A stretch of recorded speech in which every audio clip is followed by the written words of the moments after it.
안녕하세요. 칭찬받는 교회 그 두 번째 시간입니다. 지난 시간 계시록이 소개하고 있는 아시아의 7교회 가운데 하나님이 칭찬하는 교회가 어떤 교회고 그 교회의 샘플이 빌라델피아 교회라 그랬습니다. 이 교회는 사회적 능력이나 경제적 능력도 적고 교회도 크지 못했어요. 또 그 구성 요원들이 대부분 노예층이거나 가난한 자들로 구성됐다 그랬어요. 이렇게 외형상 겉으로 나타난 바에 의하면 보잘것없는 교회인데 주님께서 어떤 칭찬을 하셨고 어떤 사명을 맡기셨나 한번 살펴보시기 바랍니다. 이 교회는 아무리 세상적인 풍파와 지진이 흔들어댄다 할지라도 결코 요동하지 않고 꿋꿋이 그 자태를 유지할 수 있었어요. 이걸 상징하는 교회가 바로 빌라델피아 교회입니다. 자, 아시아의 7교회 중에서 가장 약하고 힘없고 보잘것없는 빌라델피아 교회. 이 교회를 하나님께서 택하신 그 이유가 도대체 뭘까요? 얼마나 대단한 크레딧을 쌓았으면 주님께서 하늘나라의 곳간 열쇠를 맡기시겠다 하겠습니까? 제가 목회하면서 제일 부러워하는 게 꼭 하나가 있어요. 그건 기도하면 다 응답받는데요. 내가 물질 구하니까 물질 주셨고 명예를 구하니까 명예를 주셨고 건강을 구하니까 건강을 주셨다는 거예요. 그래서 기도하는 재미에 산대요. 응답받는 재미에 산답니다. 이게 영적인 능력이죠.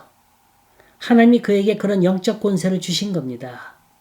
저는 이게 제일 부러워요. 빌라델피아 교회가 바로 그랬어요. 예를 들어 하나님 우리에게 2,000불이 필요합니다. 친교실 히터를 고치려면 이 돈이 필요한데 이 돈 좀 주십시오.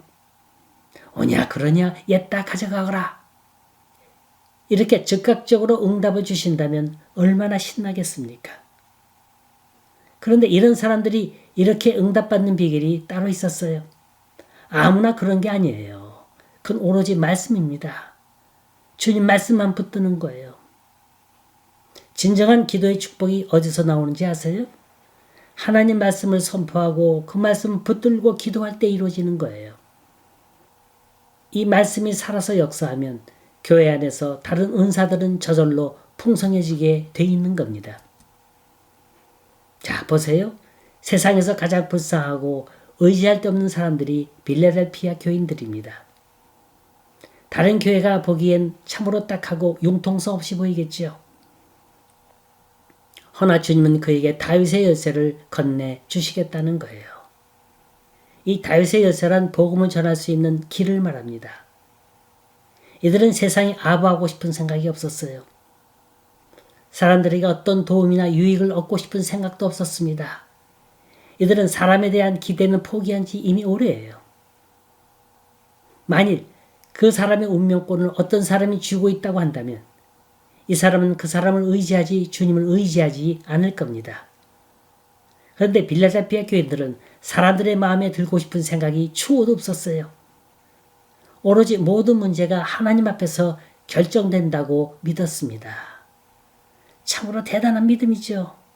이런 교회에게 열린 문을 주셨다는 거예요.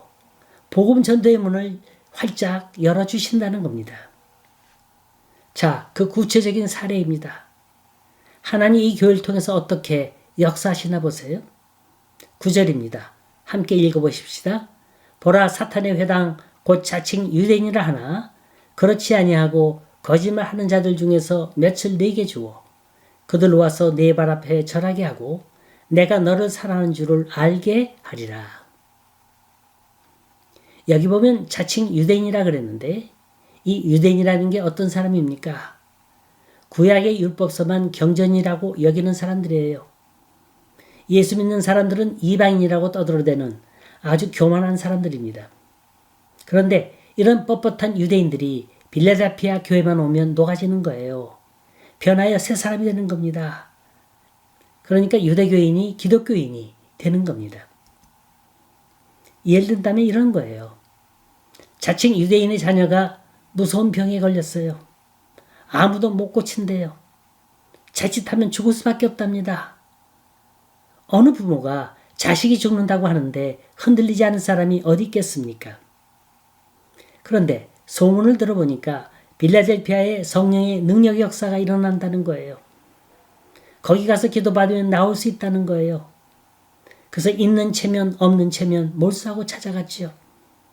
그런데 정말로 교인들의 정성스러운 기도와 간호로 그 자녀가 깨끗이 완쾌됐습니다. 이쯤 되면 그들의 신앙을 인정하지 않을 수 없는 겁니다. 그런데 그런 유대인들이 복음을 들고 결국 복음 앞에 무릎을 꿇고 굴복한 겁니다. 여러분, 우리가 하나님 말씀 붙들고 열심히 살아보려고 하잖아요. 물론 열시당하고 무시당하고 조롱당하는 일이 있습니다. 니까짓게 뭘 하느냐고.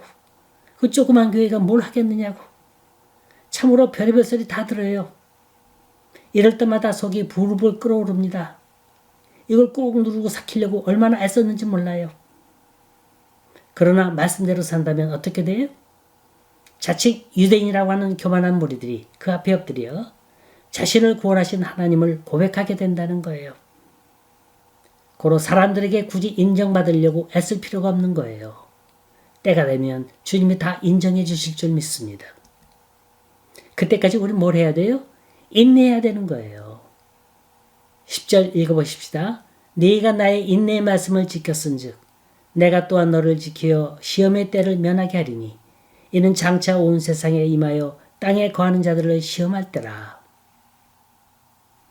하나님께서 우리에게 고난과 연단을 주신다는 것, 그만큼 우리를 사랑한다는 증거입니다. 여기 10절 말씀을 보니까 평소에 그렇게 훈련을 받고 말씀대로 살려고 노력하는데도 불구하고 계속해서 혼란이 오는 거예요. 뭔가 쨍하고 빛이 나야 그래도 살맛이 날 텐데 이 어려움이 지나면 더 큰 어려움이 와요. 가뜩이나 어렵고 힘들고 지탱해 나가기도 힘든 판인데 자꾸 큰 시험이 계속해서 닥치는 거예요. 그런데 네가 나의 인내의 말씀을 지켰은즉 이게 다른 교회와 다르다는 겁니다. 자, 다음 시간에 계속하겠습니다.